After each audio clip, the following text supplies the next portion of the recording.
Pedro DeSousa, independent congressional candidate for Rhode Island District 1, applies his lived experience to plans to represent Rhode Islanders, including those of us with disabilities. We discussed accessible campaigning, universal health care, poverty rules, homelessness, and assaults on disability rights. I'm Annette Bourbonnier from Nothing Without Us, and this is the CriptheVote subseries. I am a 70-ish-year-old woman with dark-rimmed eyeglasses and wearing a blue shirt, sitting in a power wheelchair. Please take the time to free subscribe if you've not already done so. Give me a like and make some comments. I read all the comments, and all the podcasts are available with captions in English as well as Spanish and other languages that are available in the settings of your computer.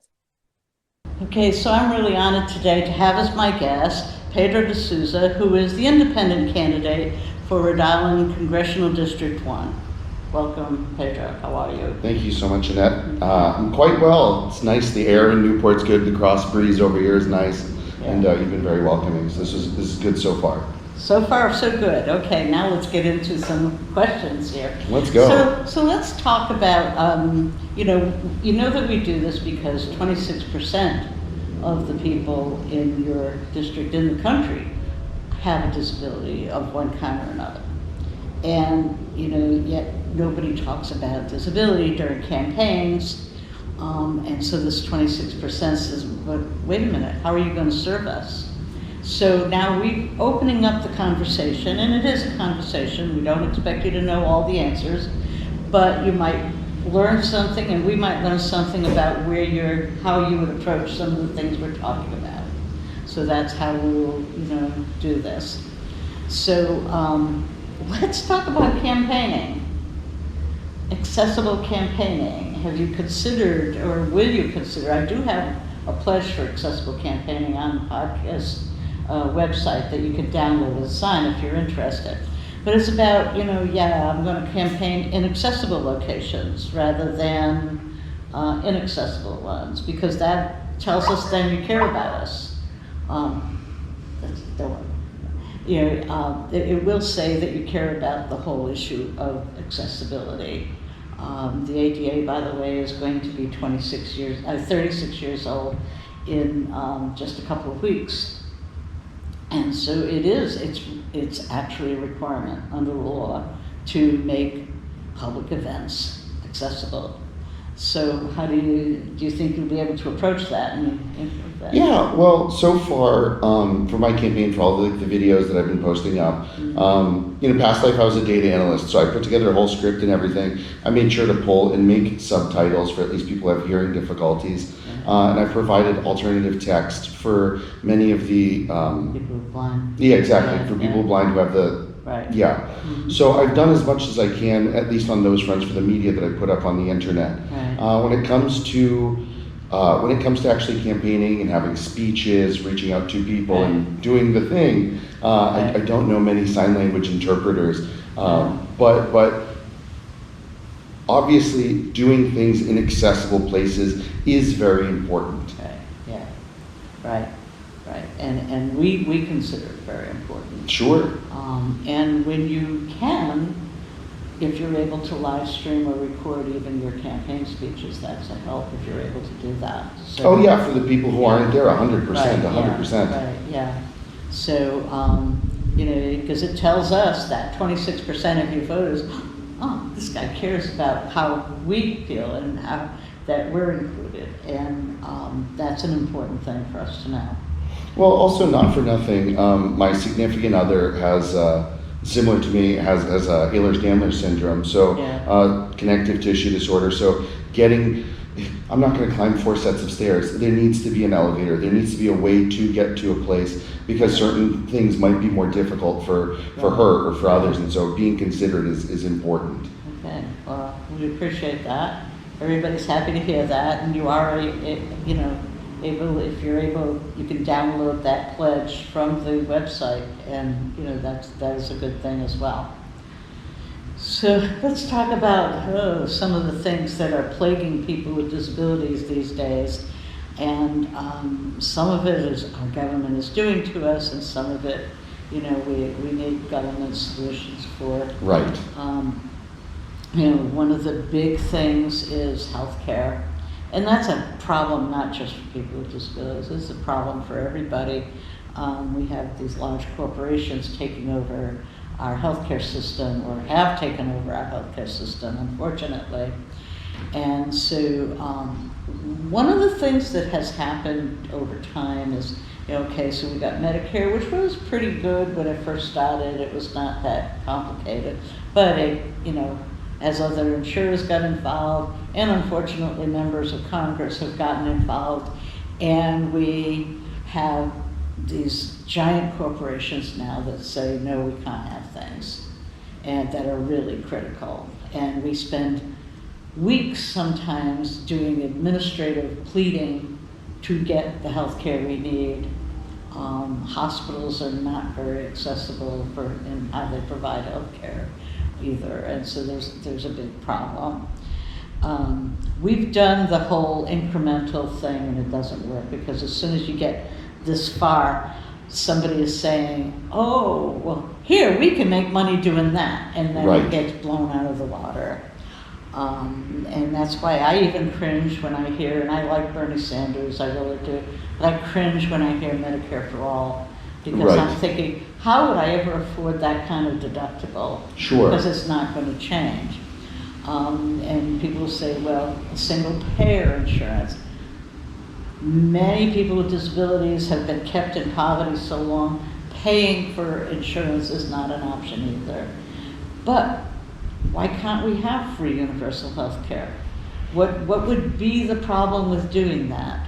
Other countries do it, by the way. Right. So it's not impossible.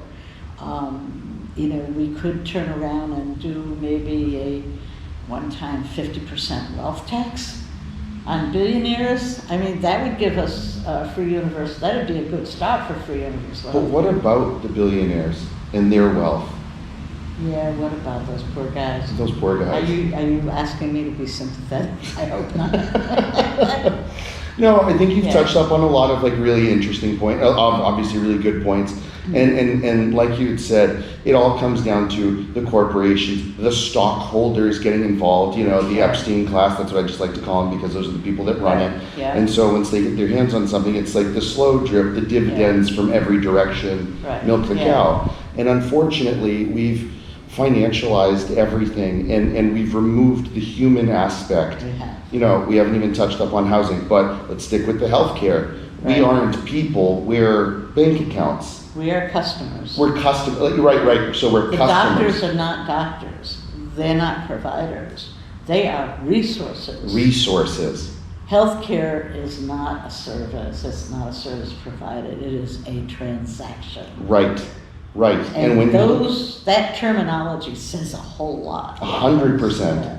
And a lot of people think oh, well, is the system designed to work this way? I mean, it can't possibly, well, what I say is, look at the outcome of the system, and that's what the system's designed to do. Right. And if the system is designed for more people to lose their health care, for more people to get too frustrated to use their health care, Right. and for the money to just be funneled away, that's Right. what the system's designed to do. So, Universal health care. Universal Universal healthcare. universal health care. I mean, one of the benefits to the government actually in doing that, while it would still come through government, tax channels, we have to accept that, but it still leaves you with more discretionary spending, because you're not going to have to worry about that emergency coming up that you're not going to be able to afford. Right. Because it's done, it's taken care of. So you're in a better position. But it's going to get rid of Medicaid, because the reason we need Medicaid, people with disabilities and others of low income, is because we can't afford the health care, even the co-pays that are part of the system now. Yeah, I've been on Medicare a number of times in my life. When I was younger, growing up not having the most money, or when I first moved out of the house, making $8 an hour, $9 an hour when I was first living in Woonsocket as a bright-eyed, bushy-tailed 19-year-old. You need these things, and it's so much more freedom and helpful when, okay, well, at least I know it's getting covered, and so if I get sick, I can't go to the doctor. But then there was this whole breach where I now make over a certain amount of money. I'm not getting nothing for free, but I don't make enough money to even begin to cover it. So what am I doing? Oh, I'm getting taxed if I don't have the health care, but I'm also spending hundreds every day, or hundreds every paycheck. And that is the gotcha. And it's the same thing with disability. You know, if you earn money, you lose your Medicaid. If you lose your Medicaid, how do you live? Because let's just look at this wheelchair, for example.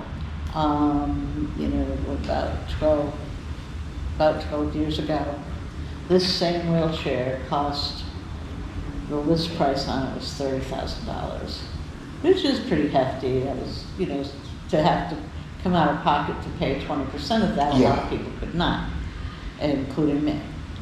But now, thank you to some really non-useful policies of Medicare, and I'm careful with my language here. Sure. The list price on this wheelchair now is $78,000.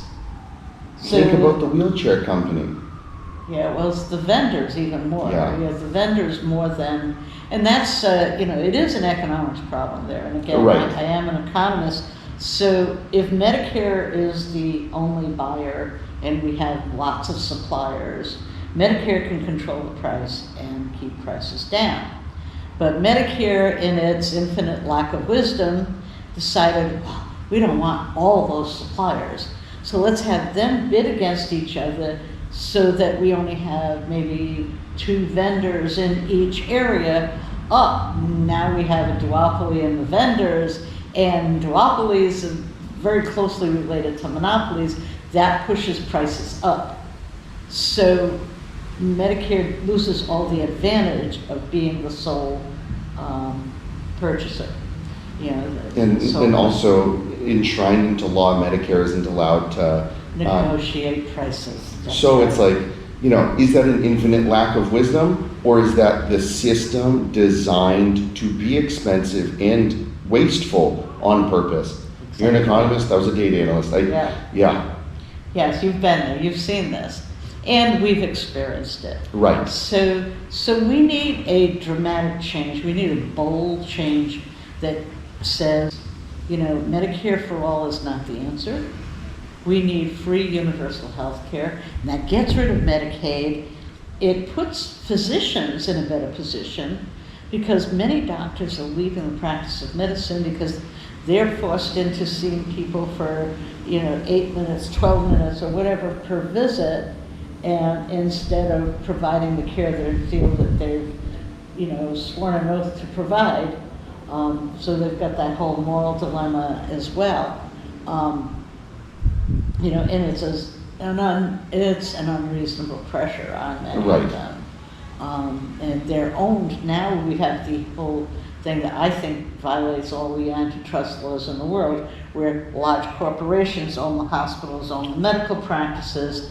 The reason they're able to buy up these medical practices is because of dealing with insurances. Now, if we take that away, you know, they can't buy up they can't own all these medical practices, because that is an antitrust violation, I believe. I don't know if you saw, I believe it was last year, maybe filmed on NPR, but it was in the Pacific Northwest where there was one particular medical group that had gotten quite a large swath of the rural area, where they also had the non-compete agreements. So fine, you're a doctor, you don't want to work for us because whatever, I'm sorry, they worked in a practice, it was acquired by so-and-so group, and then there's part of the non-compete agreement, well, work conditions go down, pay goes down, stress goes up, doctor goes, okay, I want to leave, and it's like, right, where are you going to go?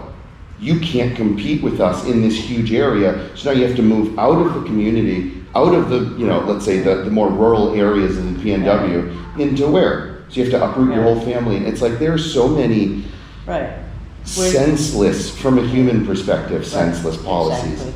And the same like with pharmacy benefit managers, who are owned by the large pharmacy companies and large insurers. Right. And instead of passing on the discounts and savings to the consumer, they, take it themselves. Small pharmacists are, almost non-existent anymore, and those that are struggling to stay in Yeah. business is because they believe in what they're doing, and. Well, and it's rigged against them because the system isn't working for us. No. The system is working, like we said before, for the stockholder class, Right. for the big business, for that corporate synergy. Right. And if you're not a part of it, well, then let us buy you out. And if you don't want us to buy Right. you out, we're going to undercut you. Right. So one of the things that I'm trying to do, not only with the podcast, but in my work in general, is organize people and say, look, we're 26% of the country. We have the largest minority in the country. But we're not the only minority. If all the minorities, if we had the black and brown people, if we had the members of the LGBTQ community, if we have members of the Asian community and members of the Coalition immigrant building, community, yeah. coalition building, we are so many more than they are. And we can exert the pressure. We have to convince Congress, and I'm making that plea to you, whoever is there has to realize, you work for us. Yeah. Yes. You work for us. We are the employer. And, I think the other side of it that's incredibly important too is that just because somebody says that they support a Medicare for all or a universal system Right. does not mean that they actually support it. Because show me what you do, not what you say. Because Right. what you say, plenty of politicians say wonderful words. They say great things. And it's like, wow, that's a nice speech. Yeah. But then when it comes time to exert the power, like, Right. not sure if you remember, but the force the vote issue in 2020, Yeah. where I won't get too much into it, but basically, don't vote to confirm Nancy Pelosi as the Speaker of the House unless you force her to say, yes, we're going to have a vote on healthcare. And that was during COVID too, and it's like, Yeah. what are you doing? None of them exerted their power. None of them exerted their force. In fact, they criticized people who said this is what you should be doing. And so if the people in Congress aren't listening and they're not interested in exerting their power, then Well, that's the fact. We also need to, as far as exerting their power, and like I said, I'm trying not to veer too far away from this mission because you can't Sure. campaign all over. But the reality is, it's going to take being bold. 100%. And there are some people there that are bold. Yes. AOC, bold person. I think, there are others that I think, have positions of power that don't have the boldness that they need. They don't have the desire Representative to, Al yeah. Green is bold. So like I'm saying, we need people that say, Thomas Massey, I may not always believe in his politics. But that's a bold guy. That is a bold guy, and he has the courage of his convictions, and I have a great deal of admiration for him as a person. I agree. I disagree and with him so- on a lot, But he will go for, he's got more integrity than 90% of Congress. I don't think most of them know what that word means in Congress. No, that's the other thing we need to have to read with. It's funny, actually, on my Facebook, I've got a quote. I think it was a Texas representative. I forget what his name is, but I've got him quoted. It says, with integrity, nothing else matters. And without integrity, nothing else matters. Is that Al Green? I don't remember. Is it the guy that has introduced impeachment? No, he's already out of office. Oh, okay, yeah, all right. But back But on it to is, but it disability. is important. Yeah. No, 100%. So back to the disability, we need people that are going to back us, that really are not going to be worried about what the next guy thinks, or what, the so-called higher-ups think. Congress is supposed to be independent of the administration, and they have relinquished that independence Congress is, right now. And so we need people in there that are going to say, no, these are the people that elected me. These are the people I work for. And that's the important thing to be, you know. So if I may take the soapbox for a moment. Go ahead, go for it. So a little bit circular, but I'll get there. Yeah. So last year, so I live in Woonsocket. I've got a homeless encampment, or I had a homeless encampment that was down the street from my house, literally like 100 feet. And there was 7 people living there. And over the summer last year, I was fortunate enough to have some money, and I donated a bunch of supplies. So feminine care products, showerless body wipes, you know, remember waterless shower wipes, a whole slew of things. And that was out of my personal money. I did a lot of fundraising for them, a lot of drives. Okay, cool. Later on in the winter, they started to crack down and destroy the encampments. So I'm a Christian. It's December. I went to the city council meetings. I went to a few, and then finally on like December 14th, something like that, I was like, hey guys, it's Christmas and it's freezing. You kick these guys out of their tents, they're going back on the street. What are we doing? Yeah. So thankfully, Mayor Beauchamp and one of the police captains came and spoke to me afterwards, and we had a whole long conversation. Fine, they decided we're not going to do this in the winter anymore. Thank you very much, thank you very much. May 1st comes around, the what are they called? The shelters closed, the winter shelters closed, and then they start cracking down and destroying these people's tents. Right. So all of this is to say, like, these people didn't get extra help. They were kicked out of their tent. All of their belongings are on the street. An estimated 40 to 45% of homeless people either have a brain injury, like a traumatic brain injury, are very mentally ill, or mentally handicapped. My little sister, for example, had a stroke as a fetus, so pre-birth. So ambulatory, she's fine, but she's mentally handicapped. This is what would happen to her if, God forbid, I die, my little brother dies, and our parents die. She'd end up on the street, and somebody would take advantage of her, because that's what happens. And this is how we treat people. We do have a serious homelessness problem in this. 100%. In this country, we should not have homelessness at all. 100%. Okay, so it's the lack of will rather than lack of resources. All of this was to say that if there's a desire, obviously there's a desire for somebody to be bold who doesn't care about the next guy.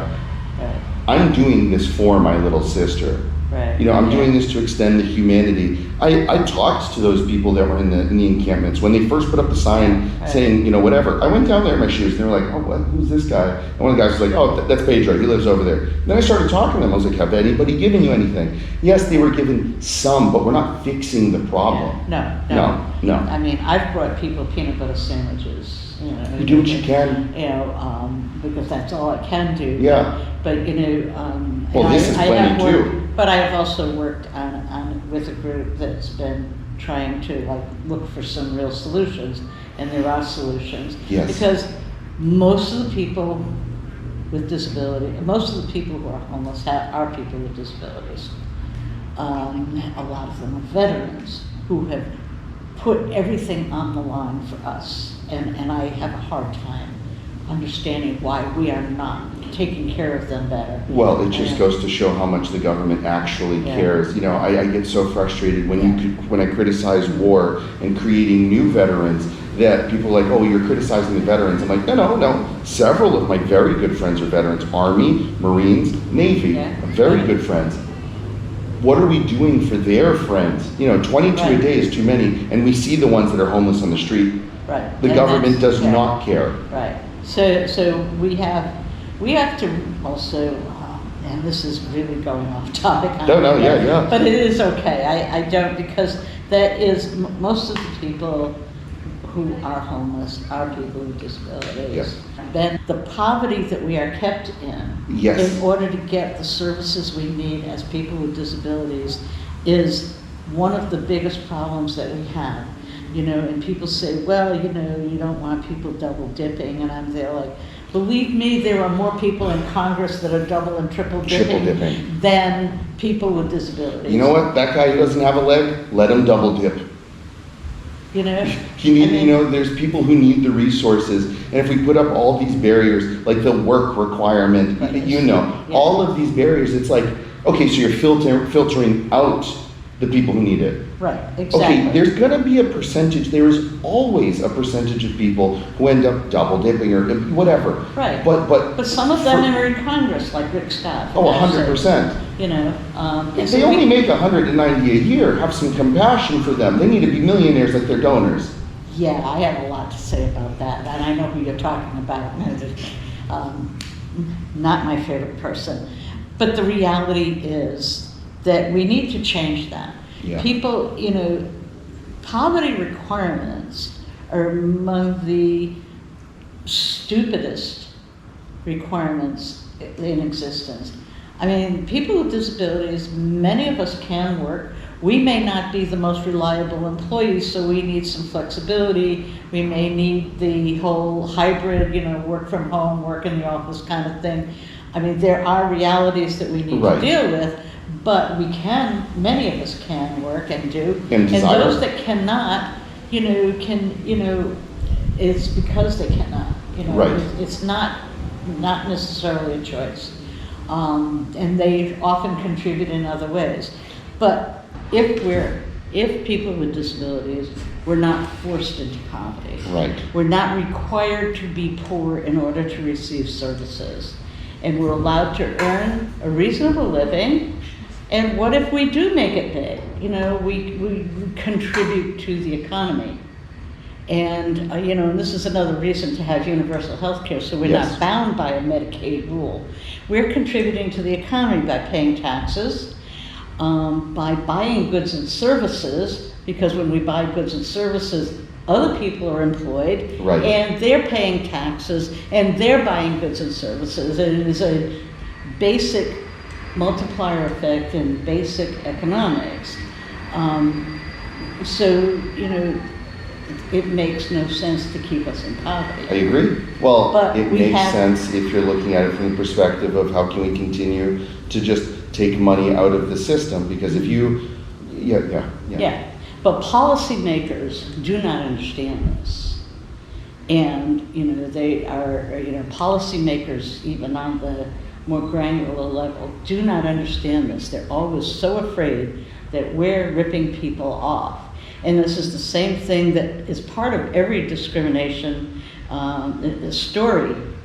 It is, what they think about immigrants is, but they think they don't realize the contributions that people make and the need for the diversity that exists in this world. I disagree.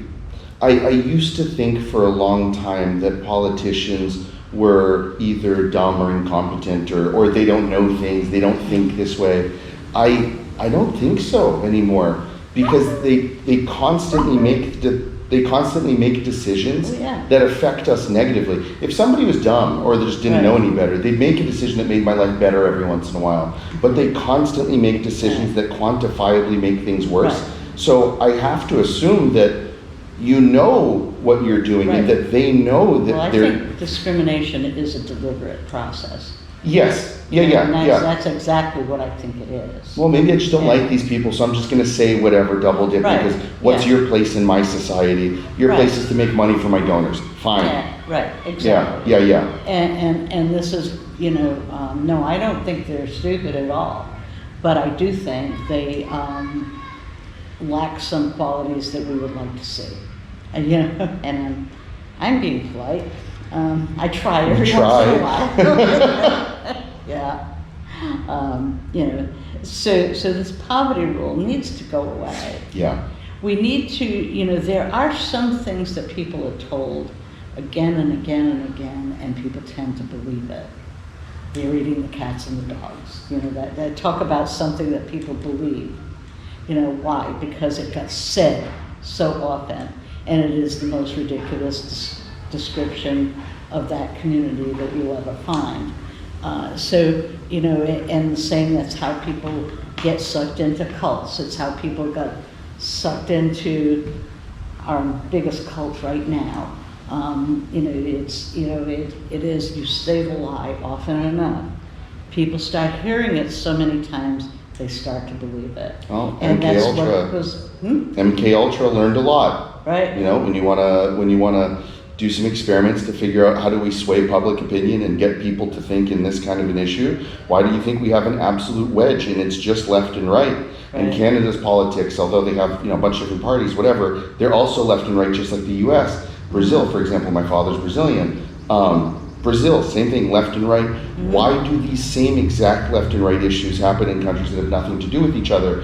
Because they work real well to just you focus here and you focus here. Nobody focus in the important middle. Exactly. And we need to reclaim our country. I agree. And people with disabilities have to be part of that charge. In fact, I think we ought to lead that charge. I am really convinced. I'm fierce. Yeah. And I'm not giving up.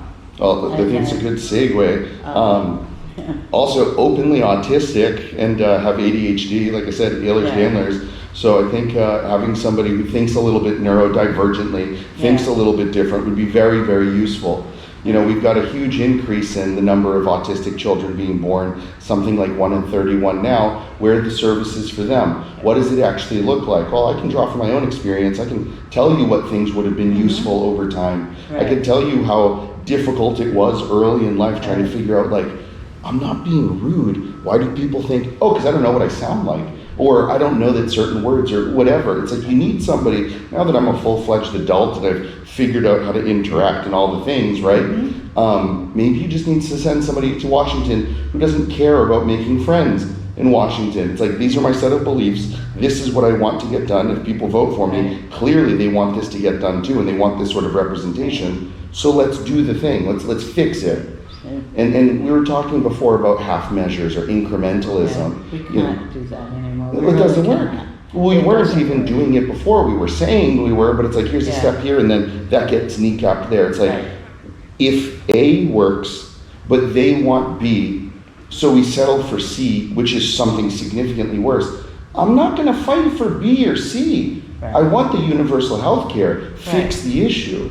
Right. Yeah. And Done. we can. Well, you and about 500 of your closest friends, right? Yeah. And it is going to be an effort for anybody who is doing it. But I am, really trying to explain to people that this is what we need. We need people that are going to represent us. Yes. Because if you're representing us, there's a lot of people that are going to join our ranks eventually anyway if they live long enough. So. So we might as well, prepare for it.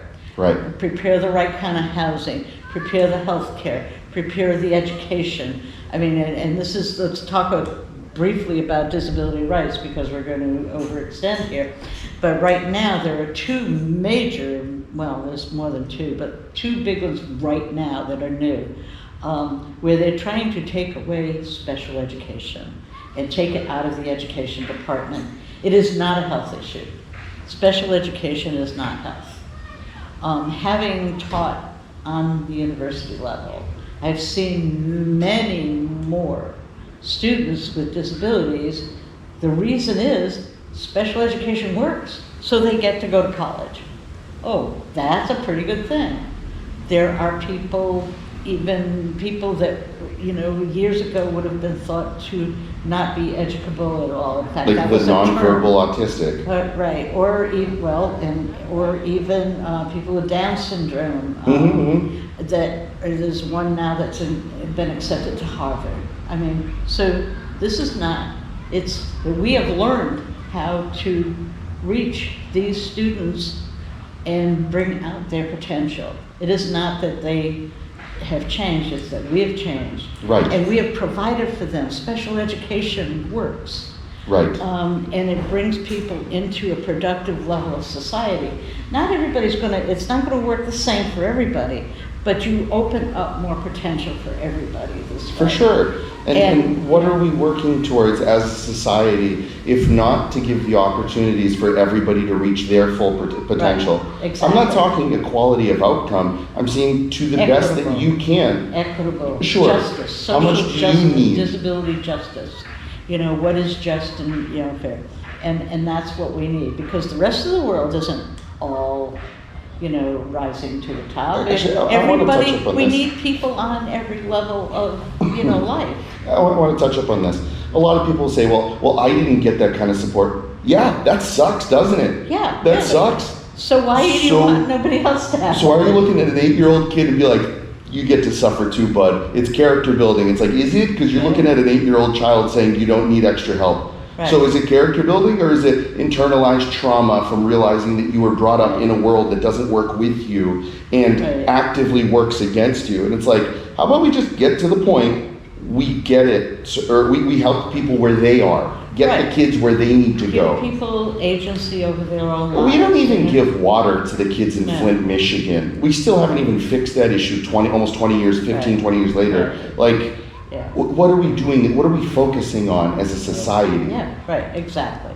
And how many of those kids are going to grow up to be disabled too because of the lead in the water and the other chemicals? There you go. And the major issue now, the data centers that are being built and processed, and it's not for private corporations to use for AI, as we've clearly seen, the need is not growing fast enough for all of the data centers. So what are we doing? Completely ruining the water supply of local places while they're pretending nothing's happening. It's like you're damaging children after they're born and before they're born. And yet you say, we're polite. Yeah. No, because it's a both sides of the aisle issue. We've got. But I'm just saying, it is. It's the whole thing. Yeah. We need to be able to say we have the resources here. We have the resources. And we also have the ability. There is no reason we have to ruin our country to have a data center. If you recall, well, you wouldn't recall, you're not that old. I recall I'm still young. When computers, you had to have special air-conditioned room for every computer. Right. And we learned how to make them so that it's no longer necessary. And we can, if some of these data centers are needed, we can learn to do it without ruining the whole planet. Also, I want to throw this out there too. A lot of these data centers that are running now took like four years to build, 3, 4, 5 years to build. This is an issue all across the country. It just goes to show that if the government wanted to, they would. Because for 4 years, they've invested enormous sums of money to build these data centers, to push through and just get it developed.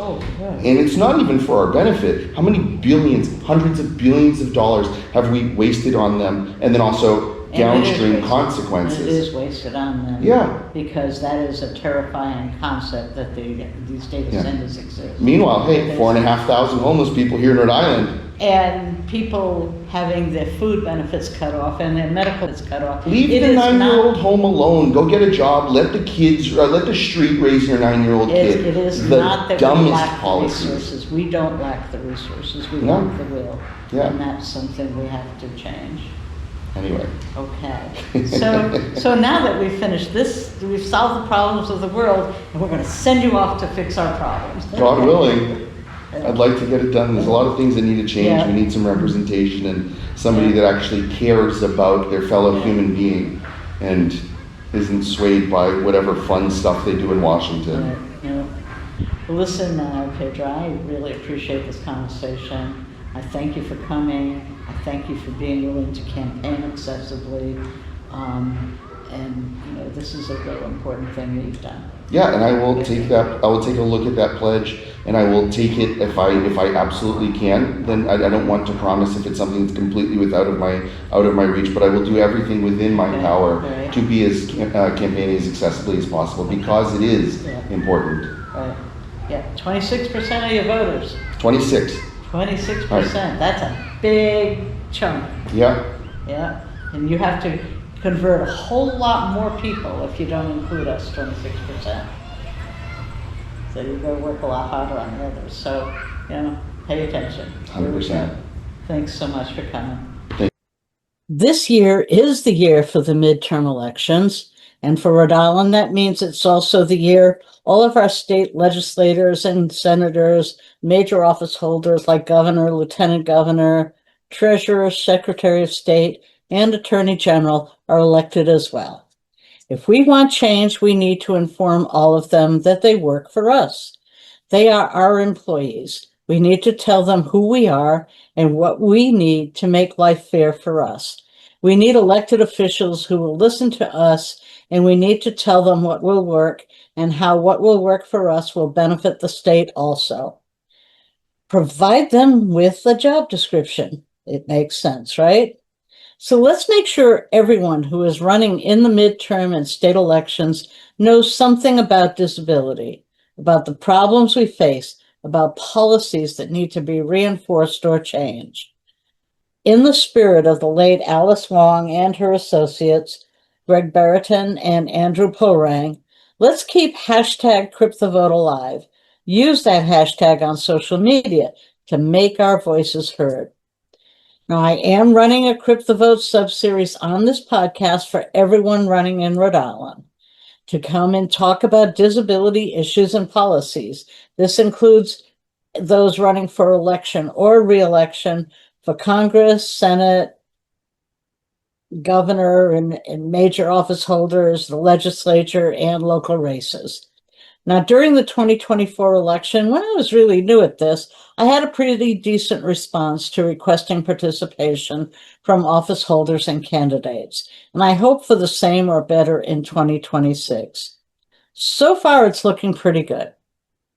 Now, as listeners to Nothing Without Us, you can participate in this. Let me know who you want to hear from. What do you want them to know? What questions do you want answered? And let me know if you would like to join me in that interview and information system, because we can make that happen. Nothing Without Us should be a place for many voices to be heard. And while I think I'm pretty in touch with disability issues, I'm sure some of you are going to think of things I do not. And if this is to be a lively community, then you should have a seat at this table. So it's through empowering ourselves that we will be able to protect our rights. And that's so much needed right now. So let's do it. You can tell me in the comments who you want to hear from, what questions you want asked or issues discussed. And if you would like to join in this interview, let's make all of our voices heard. I have begun inviting current lawmakers and known candidates. This will be nonpartisan, and I want to include questions and comments you submit, as well as some of my own. The focus of these discussions will be about disability and how laws and policies affect us. Now, all the candidates have had to declare their intentions by now, and their intentions to run, and they've all submitted their required signatures.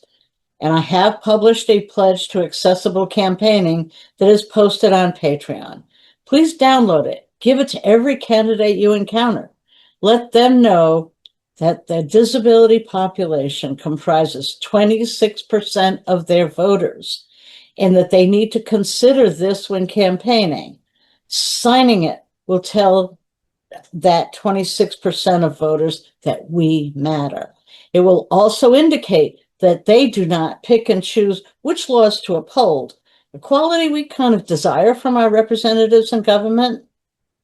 So thank you for listening to this conversation with Pedro DeSousa, Congressional Candidate for Rhode Island District 1. I'm Annette, and this has been CriptheVote, a sub-series of Nothing Without Us. Please subscribe to this podcast. Even free subscriptions will give you access to all the regular and important episodes, including the entire CriptheVote sub-series. Share this podcast, make comments, and I do read them all. While basic subscriptions are free, there are benefits to paid memberships, including early access to some postings, special postings that are only available to paid members, and a monthly live episode to those on the activist tier. My goal is to make this a lively community where voices will be heard. Now, the third live episode has been posted. Sarah Everhart Skills joined me for a discussion of fighting for our rights together. We will be live again on Friday, July 24, 2026 at 3 p.m. to talk about Disability Pride. What does it mean? Because this month is Disability Pride Month and the 36th anniversary of the Americans with Disabilities Act is July 26, 2026. That's a lot of sixes in there. This episode will also be free. After that, access will be available to those on the activist tier and to people who purchase a ticket. Please send in your ideas about disability pride now or during the live episode. Tell us how you're going to observe it. So for those of you purchasing memberships, you can now purchase them on an annual basis rather than just on a monthly basis. And you can gift a membership to someone else. So tell your friends they can find this podcast at patreon.com/nothingwithoutus and on YouTube and Spotify. You can also find me on LinkedIn, Blue Sky, Instagram, Facebook, and Threads. So until the next Nothing Without Us, I'm Annette.